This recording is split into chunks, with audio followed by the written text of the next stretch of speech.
question relating to some of the earlier questions. So I have a patient who's gone all the way up to MM on the same remedy.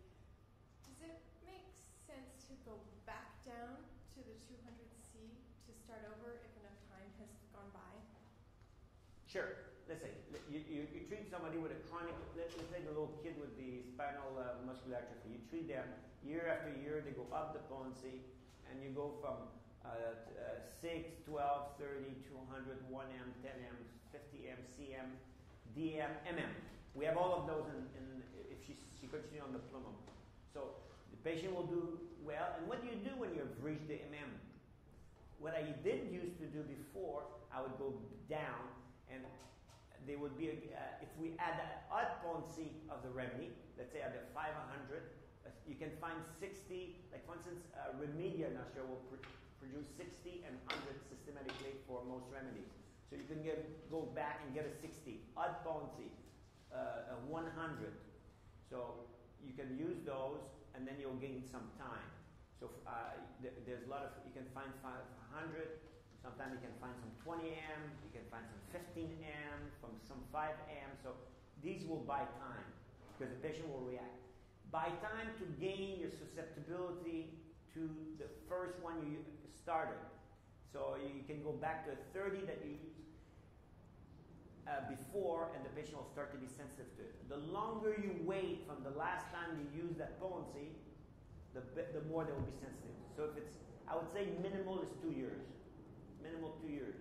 So if you do it before 2 years, forget it. In other words, if somebody lost this sensitivity to a 30, and you go up the potency, and then you come back to the 30 in less than 2 years, you will see not much. You waste a bit of your time. But if it's more, 2 years or more, you'll start to have some sensitivity. The longer you wait, the more they'll regain the sensitivity. So that's why I say you can buy time with potency.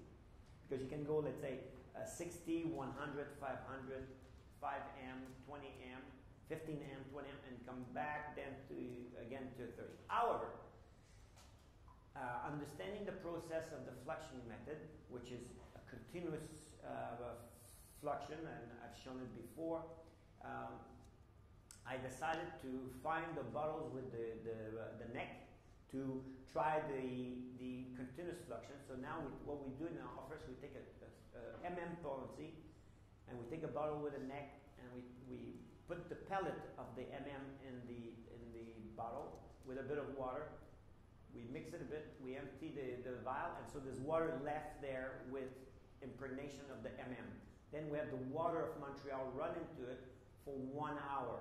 It goes with a good jet, a deep sink and a deep jet, and a way to keep the bottle with the neck stabilized, because the bottle should not fall or move aside, so it's there, it's stabilized, and for 1 hour. And then after 1 hour, the water stops, the bottle is empty. No, 1 drop of this liquid is taken into another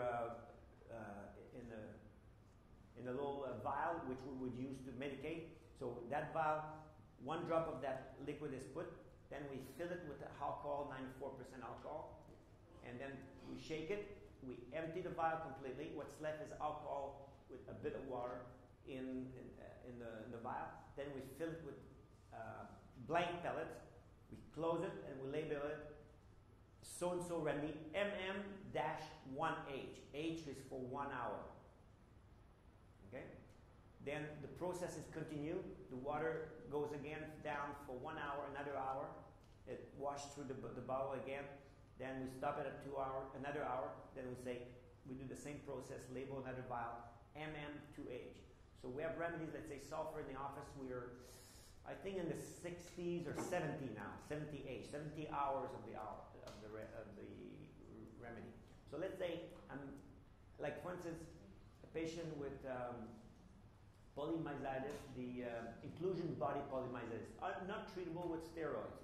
They don't do well. So this patient is treated with sulfur for almost 15 years.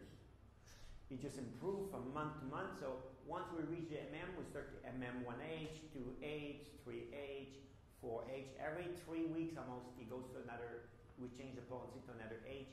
And he, in the 70H, about 60H. However, now that we have the 70H of sulfur, if I had to put again, maybe what I would do is once we reach the 1H, maybe I would go from 1H to 5 to 10 to do like Finky did some skipping, because you get a bit more power. Okay? Does that answer your question?